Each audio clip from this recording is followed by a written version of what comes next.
नमस्कार, आप देख रहे हैं गोरखपुरिया न्यूज चैनल और मैं हूं आपके साथ वैशाली। आइए रुक करते हैं आज की खास खबर पर। India versus England Lord's test, Bumrah की अग्नि परीक्षा और स्लॉप की चुनौती, गेंदबाजों के लिए खास रणनीति जरूरी। लॉर्ड्स की ऐतिहासिक पिच और भारत की चुनौती। लॉर्ड्स का मैदान सिर्फ इंग्लैंड का ही नहीं, दुनिया भर के क्रिकेट प्रेमियों के लिए बेहद खास माना जाता है। इसे क्रिकेट का मक्का कहा जाता है। भारतीय टीम यहां इंग्लैंड के खिलाफ तीसरे टेस्ट मैच में भिड़ने जा रही है।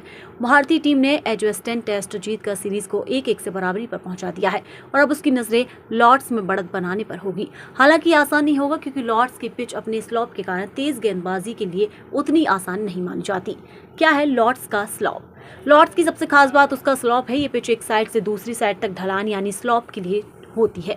ये स्लॉप लगभग 2 से 5 मीटर का होता है, यानी एक एंड की तुलना में दूसरी एंड 8 फीट नीचे होती है। इस ढलान के कारण बॉल को स्विंग कराने में मदद मिलती है, लेकिन साथ ही ये अनचाही मूवमेंट भी पैदा करता है, जिससे गेंदबाजों को लाइन लेंथ सेट करने में परेशानी होती है। बुमराह को मिलेगा फायदा या नुकसान? जसप्रीत बुमराह जो भारतीय गेंदबाजों में आक्रमण की रीढ़ हो टेक जसप्रीत बुमराह जो भारतीय गेंदबाजी आक्रमण की रीढ़ है के लिए ये पिच चुनौतीपूर्ण भी है और अवसर से भरपूर भी। बुमराह की गेंदबाजी का मुख्य हथियार है उनका सटीक यॉर्कर और सीम मूवमेंट। स्लॉप की मदद से वे बाएं हाथ के बल्लेबाजों को इन स्विंगर और दाएं हाथ वालों को आउट स्विंग के साथ चकमा दे सकते हैं, लेकिन अगर लाइन और लेंथ थोड़ी भी बिगड़ी तो स्लॉप गेंद को गलत दिशा में घुमा सकता है, जिससे रन लुटने का खतरा भी रहेगा। अन्य गेंदबाजों को भी बनानी होगी रणनीति। सिर्फ बुमराह ही नहीं, मोहम्मद सिराज और अक्षर पटेल जैसे गेंदबाजों के लिए भी स्लॉप एक दोधारी तलवार की तरह है। सिराज जैसी आक्रामक गेंदबाजी शैली के लिए पिच टेम्परामेंट की परीक्षा हो सकती है। उन्हें बार बार अपनी लाइन एडजस्ट करनी होगी ताकि स्लॉप की वजह से गेंद ऑफ स्टंप से बाहर या लेग स्टंप पर ना भटक जाए। स्पिनर्स को मिलेगी सीमित मदद। लॉर्ड्स की पिच पर स्पिनर्स को मिलेगी सीमित मदद। लॉर्ड्स की पिच पर स्पिनर्स को पारंपरिक रूप से बहुत ज्यादा मदद नहीं मिलेगी। वहीं खासकर स्पिनर्स को मिलेगी सीमित मदद।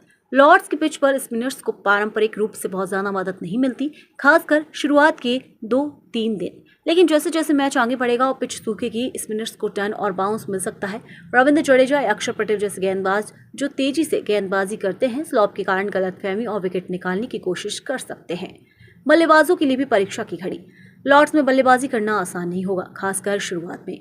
स्लॉप की वजह से गेंद का मूवमेंट अंदाजा लगाना कठिन हो जाता है। शुभमन गिल और रोहित शर्मा जैसे टॉप ऑर्डर बल्लेबाजों को पहले 30 ओवर में संयम दिखाना होगा। बॉल को छोड़ना, डिफेंस करना और आंख जमने तक इंतजार करना उनकी प्राथमिकता होनी चाहिए। मौसम और टॉस की भूमिका।